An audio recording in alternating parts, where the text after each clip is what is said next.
If you're a coach, healer, or consultant, you might be making one of these 5 logo mistakes. Hi, I'm Pamela Bruner, Make Your Success Real and Attract Clients Online, and I help transformational entrepreneurs, people who transform lives in the world with their work, to make more money and serve more people. Let's dive into those 5 mistakes.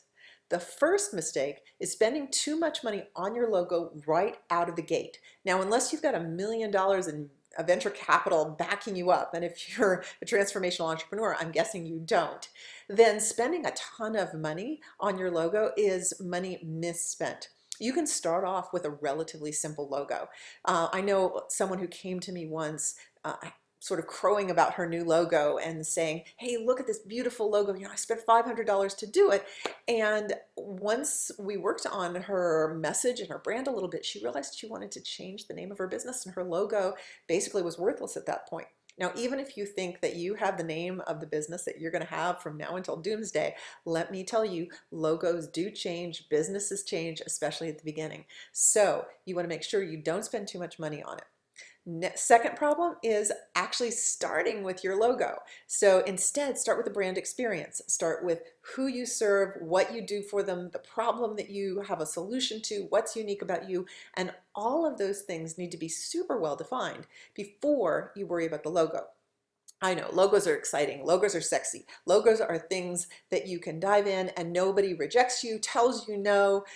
You don't have to struggle to find a logo like you struggle to find clients, but still, don't start with your logo. Start with all of those other things that define your brand and your brand experience, and then let the business name and the logo grow out of those. All right, third big mistake is getting a cheap graphic. Now, I know I said don't spend a lot of money on your logo, so what are you talking about? Here's the thing, cheap graphics tend to look cheap. If you're a coach, you've probably seen those graphics that look like, a stylized picture of a person doing this. Not appealing. They look like everybody else's thing. So what do you do instead? Here's the real tip here. Instead of using some kind of graphic and business name, just get a branded font. Just get a cool font that expresses your character, whether it's sort of strategic and really precise, or whether it's playful and fun, whether it's really modern, whether it's a little wacky and cool. If you get a branded font, then all that you need to do is put your business name in that cool font and you're done. No need for a symbol, no need for some fancy design or something like that. Just go with a branded font with your business name for now. One key to this though, don't use italics. Italics usually look either kind of ordinary, cheesy, or they're hard to read. Now let me digress into brain science for just a minute here and say, if you give someone something that's hard to read, the little I don't want to do work part of the brain kind of switches off, and people will not bother reading your business name. They won't bother reading anything about you. So you definitely want to have a branded font, easy to read, not italics, and not with a symbol. Okay, ready for mistake number 4?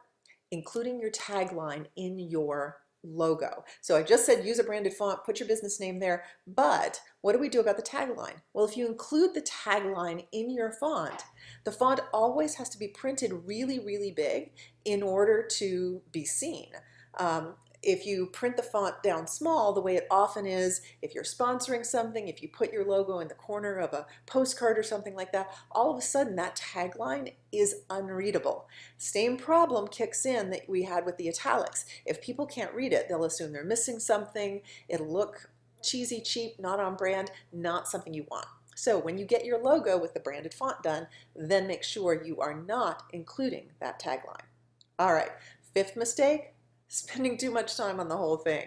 Just watching this brief video and going and finding a branded font is probably all you want to do, because here's the thing, logos are easy, selling, marketing, all of that is much more difficult. That's where you want to spend your time, and it's not in your logo development. So whether you pull up a font that you like and just put your name in it, or whether you hire a designer for a little bit of money to, shift the font around, make it look good, square everything up, that's totally cool. And then move on, because even Starbucks changed their logo once they became a really successful company. I know I rebranded my company once I hit the seven-figure mark. I was over $1 million in revenue, and I actually changed the name of my company and the fonts and everything else. So I want you to choose a good business name. I want you to have a font that you really love and that you're excited about.